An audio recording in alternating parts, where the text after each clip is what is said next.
and welcome to Business Daily. I'm Jaein in Seoul. Let's get started with a glimpse of today's highlights. How will President Moon Jae-in lead the country's economy over the next 5 years? We sit down with an expert to talk more about this. Despite the first week of May being filled with various holidays, fewer people went out to shop due to bad air that's been blanketing Korea. These stories and more coming right up.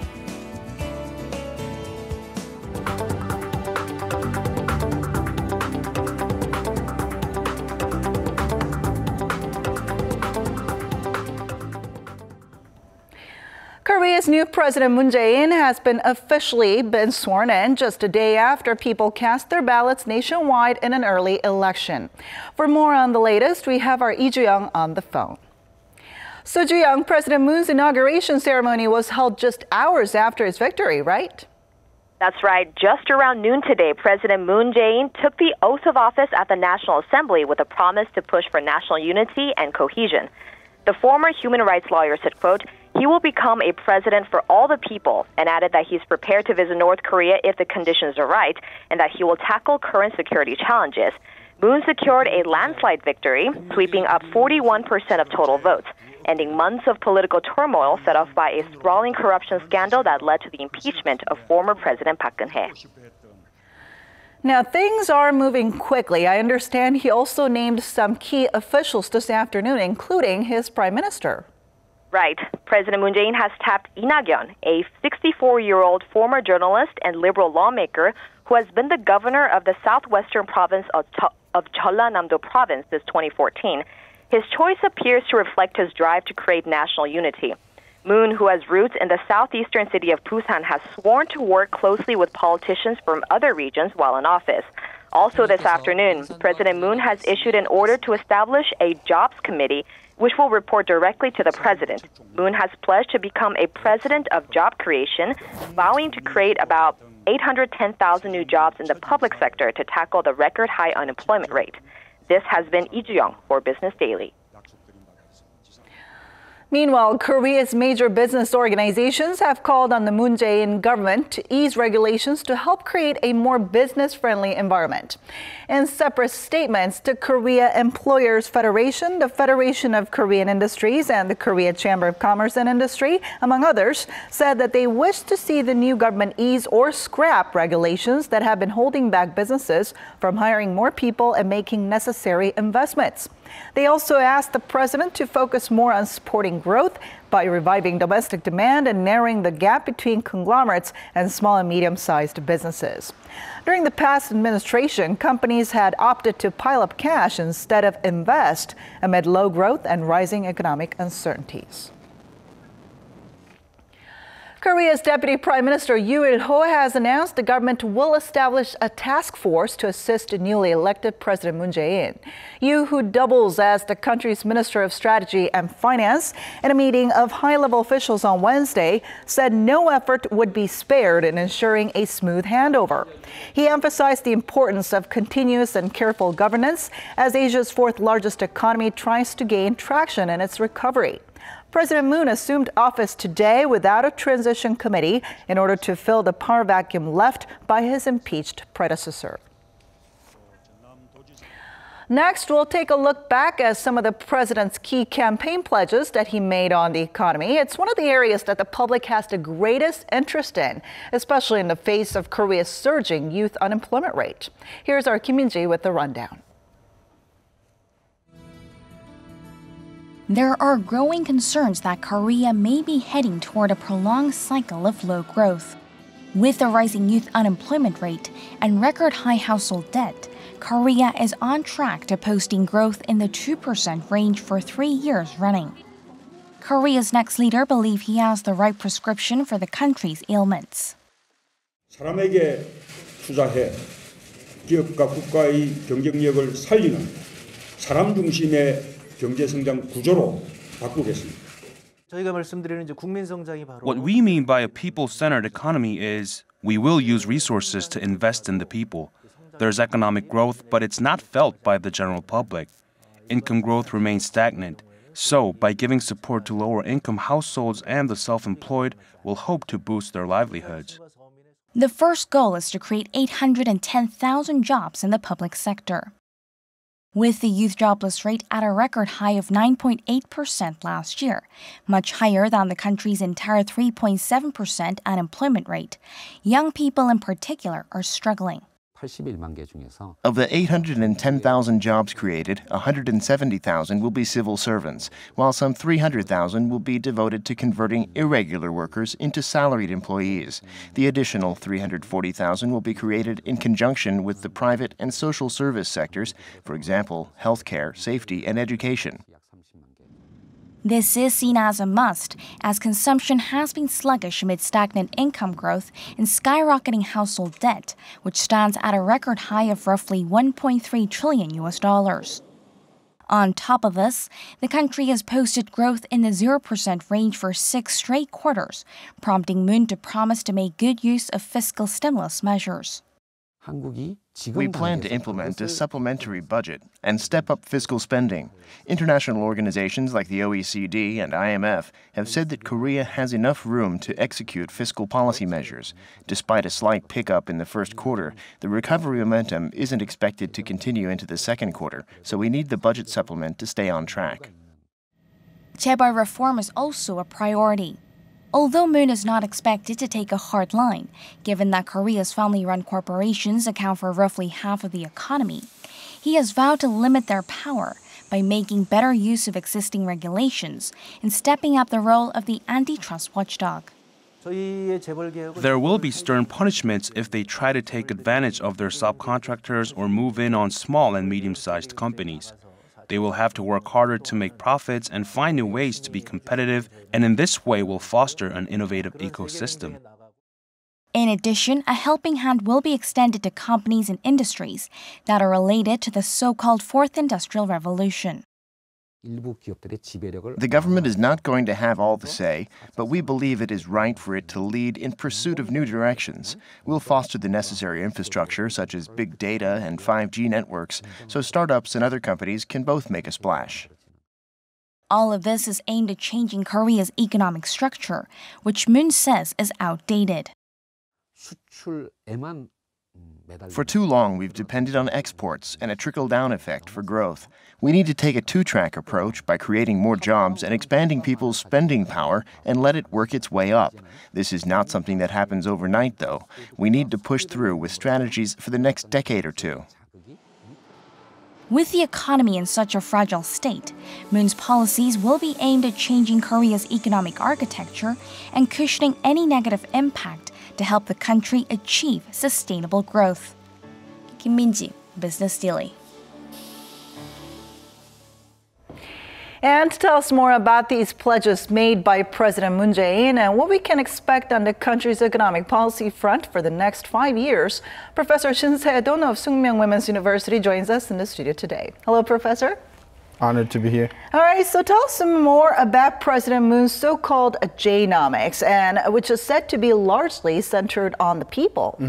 Well, philosophical backbone of Jnomics is composed of, I think, 3 basic elements. First is the putting people at the center. Previous governments have been putting economic growth at the center, giving little regard for the welfare of the people, but this government has been emphasizing people at the center of all government actions and government policy. And that's the first element. A second element is the market has been not performing perfectly. So market system believed to be perfect, but throughout economic growth for the last 3 decades, there have been so many dropouts, so many economic problems, social problems. So the Jnomics believe that the market system is not perfect. So that is the second philosophical backbone. And therefore, the government has to step in to correct and to boost many drawbacks and many handicaps of the private market system. That, I think, 3 people at the core, and the imperfect market structure, and the role of the government. I think those 3 elements are the backbones of Jnomics. Then what are his plans on boosting employment? I mean, how effective do you think they will be? Well, considering annual increase in employment almost 500,000. There's supposed to be 131,000 increase in employment and 810,000 from the public sector. Those, I think, that's a minimum desperate emergency action by the government, because the job has not been created in the private sector. So it's almost a desperate action by the government. Even if it becomes pretty successful, annual increase in the employment has been much bigger than that. So I believe that the entire employment program would not be enough to make Korean economy on a sustainable economic growth. But the government needs that and thinks that is desperate action for the part of the government. Now, at this point, we're wondering, how will President Moon finance his economic plans? Well, yeah, that's the key question, and there has been so many, criticisms about his plan. The so-called 810,000 public employee by itself requires trillions of Korean money. So one typical challenge for the job program of J-nomics is where the money come from. Would that come from increased tax, or would that be from increasing government deficit or national debt? That has to be worked out in the Congress and by the government, I think. Now, let's take a closer look at President Moon's pledge to reform conglomerates and make them more transparent. Well, as far as I'm concerned, there are many problems in the private sector in general. But the politicians, as the people, have been putting their entire focus on Jaeil. But there are so many other problems in the private sector. So I think it is unfair to put too much, the government resources and efforts onto eradication of the Jaeil problem. There are so many, the private sector problems. So I hope if the Moon Jae-in government emphasizes fairness and justice in the private sector, I hope the government should put a broader perspective of eradicating those we call the gapjil, or exploitation of the people. So there has been suggested some punitive damage system or collective suit program. Those are necessary, but the entire government program and actions should be directed toward the correction of the improper and injustice private sector in general, not just the Jaeil problems. All right. Well, how do you think he will go about solving Korea's massive household debt problem then? Well, that has been also the focal point of political controversy. But I think among the entire household debts, the trouble is only 15 or 20% those who are not able to pay off their debt. So the attention should be focused more upon those people who are unable to pay their debts and unable to get their income to pay. So attention should be focused more upon those small group of people who are not able to pay off their debts, instead of dealing with the entire astronomical household debt problem in general. All right. Well, now there are a lot of tasks that the new president will have to address over the next 5 years. So, in your opinion, what kind of path should President Moon take from here on out to boost the local economy? Well, he's going to face a lot of challenges. First, from Congress. Looking at the map of the seats.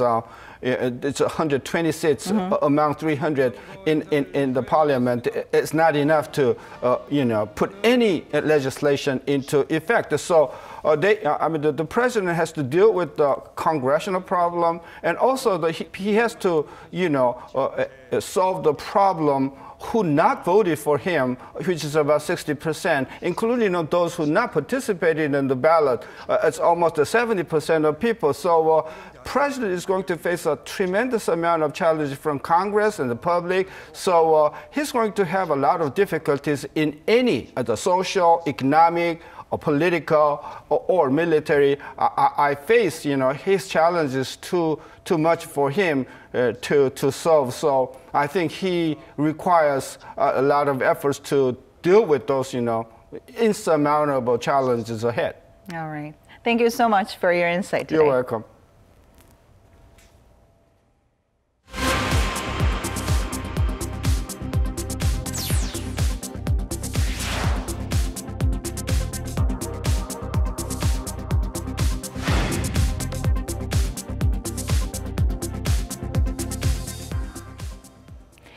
And moving on to markets, to give us an update on this week's stock market action, we have our Business Daily's markets contributor, Jae joining us on the phone today. Hello, Jin-seok. Thanks for having me. All right, so how are things looking on today's market? The Korean equity market fell for the first time in 4 sessions. The Kospi plummeted by almost 1% to close at 2270.12, while the Kosdaq followed with a 0.1% downtick to close at 642. The Kospi market continued to reach new highs early in today's session. The index once touched 2323 as foreigners kept buying shares aggressively. However, they started reducing the amounts of shares they were buying, while retail investors were in so-called profit-taking mode, unloading massive amounts of shares in late hours. The Kospi index reversed its trend into negative territory, diving below 2,300. There was a mixed picture seen among sectors. Food and beverage, non-steel materials, and communications performed strongly, while electricity and gas and technology were sluggish. Most blue-chip stocks fell, and Samsung Electronics experienced the first decline in 10 sessions. Now, despite today's drop, the overall picture of the Korean market still seems rosy. So how do we expect the new administration to affect future market movements? That's right. Experts say the new administration led by President Moon Jae-in is expected to give positive momentum to the Korean equity market. Securities firms surveyed right after the election said the Kospi will break record levels going forward. There are a number of reasons why. First, political uncertainty after the impeachment of former President Park Geun-hye is now removed. Second, global monetary policies are still accommodative enough to revitalize the global economy. Thirdly, corporate earnings have been supporting gains in global stock markets. Lastly, expectations for new policies to stimulate the economy are projected to give a boost to the market. By sector, experts say cyclical stocks, including tech shares, are expected to benefit the most. All presidential candidates have put an emphasis on the fourth industrial revolution, and related policy measures by the Moon administration can help the technology sector go higher. Positive trends in overseas markets can provide further momentum as well. Apple recently reached $800 billion in market cap for the first time ever in the U.S. market. It took only 565 sessions for the company to increase its market cap by another $100 billion. But, it's still expected to be an uphill climb for the Kospi market. So what are some of the potential headwinds going forward? Military tensions between South and North Korea would be the most important factor that could reverse investment positions among foreign investors. Especially inter-Korean relations are likely to change according to the policies of the new administration. Therefore, the way the government reacts to North Korea's potential provocations can give signals to the equity market as well. The fact that global markets have all enjoyed a sharp rally throughout this year can raise risks related to valuations. The global market index has risen by more than 7% this year. As a result, small negative factors such as slower growth in certain countries or trade disputes can serve as catalysts for profit-taking. For these reasons, the Korea Center for International Finance recently warned global markets can experience a correction in the latter part of 2017. The center also cited conflicts related to Brexit renegotiations and greater global oil production as potential headwinds. This has been Jaein for Business Daily. Korea's manufacturing local supply index has seen record growth in the first 3 months of this year, buoyed by robust global demand for semiconductors. According to Statistics Korea, the manufacturing domestic supply index jumped 7.1%, the largest growth since data was compiled in 2010, to rise above 112.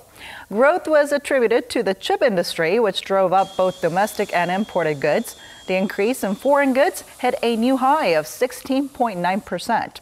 By the type of goods, consumer goods rose 3%, intermediate goods 5.4%, and capital goods 21.9% on year. The semiconductor boom also lifted machinery and equipment, sending it up by over 30%. The Korean shipbuilding industry has secured the biggest number of orders in April compared to other rivals such as China and Japan. According to data from Clarkson's Research, a British shipbuilding and shipping intelligence firm, Korean shipyards nabbed orders totaling 340,000 compensated gross tons, the equivalent of 12 ships. Chinese shipyards trailed at 260,000 CGT or 13 ships, while Japanese companies received no new orders. Once seen as the backbone of Korea's economy, the shipbuilding industry has struggled in recent years, most notably due to a decrease in new orders and price drops on major vessels. In the past month, the plunge in prices appears to have stopped, both for major vessels and oil tankers. And industry officials said it's a good sign that prices have bottomed out, adding it signals industry recovery. Now, the rain overnight was much welcomed here in Korea, but early figures show that the string of bad air days we've seen recently had dented spending during the last round of holidays. Our Eunice Kim has more. With Children's Day, Parents' Day, and Election Day stringing together some 11 days of potential days off, retailers in Korea were hoping to push out inventory and bring in handsome returns during a key holiday week. But as record levels of particulate matter, specifically PM10, swept large swaths of Korea over the weekend, including Seoul and Gyeonggi-do province, parks were empty, as were shopping malls. According to Lotte Department Store, its sales on Saturday, May 6th, had dropped from the first Saturday of May 1 year earlier by 5%. This as the Ministry of Environment and regional governments issued alerts advising people to wear masks when going outdoors. Looking at overall sales in the month of April, Lotte Department Store recorded a dip in sales of nearly 2%, while Hyundai Department Stores fell by 1.6%. We were already dealing with lackluster sentiment. Coupled with toxic air, people avoided going out, leading to poorer than expected sales in April. But that doesn't mean sales were bad across the board. While sales of fashion items, typically a big moneymaker for department stores, dropped for both men and women, sales of electronic, that includes air purifiers and clothes dryers, saw a double-digit spike, up around 30% year-over-year for both Lotte and Hyundai department stores. Environmental authorities estimate the social costs stemming from air pollution add up to about 10 trillion won per year. That's roughly $8.8 billion. But including the effect on consumer sentiment as seen in recent weeks, that figure could be even higher. Meanwhile, distributors and retailers in Korea are poised to induce spending over the rest of the month through large-scale sales and the like. Eunice Kim, Business Daily. Information technology companies have largely been considered as having a heavy focus on computers or the internet. But these companies are continually transforming, diving into new fields of business. Our Kim Hyo-sun tells us more. Korean IT companies have been transforming themselves recently, with the country's leading internet company Naver unveiling a self-driving car at this year's Seoul Motor Show. The company also revealed an artificial intelligence platform that provides a range of services for drivers. Our goal is to provide real-time information for future mobility, improve traffic system, and road conditions. autonomous driving is not the only area Naver is focusing on. It's also developing voice-activated search services for smartphones and is testing out its own web browser. In the coming months, Naver is also scheduled to release the AI-based assistant platform, Clova. The company says this new platform provides assistant services that encompass all of the 5 human senses. Kakao Corporation, best known for its mobile instant messaging app Kakao Talk, is also expanding its businesses to AI.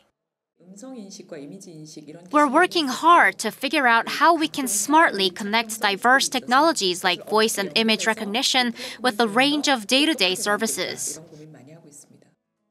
In February, the company established an AI subsidiary, Kakao Brain, and has formed a new team focused only on artificial intelligence.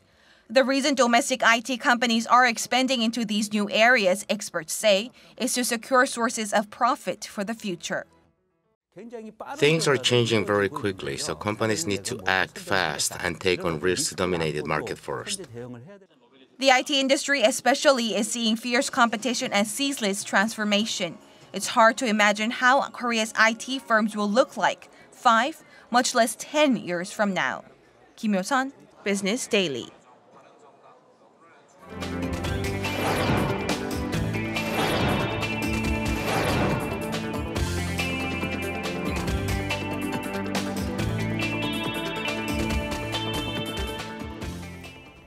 And that wraps it up for today, but we'll be back tomorrow with more of the day's top business stories, so don't forget to check back with us then. Thanks for watching, and see you soon.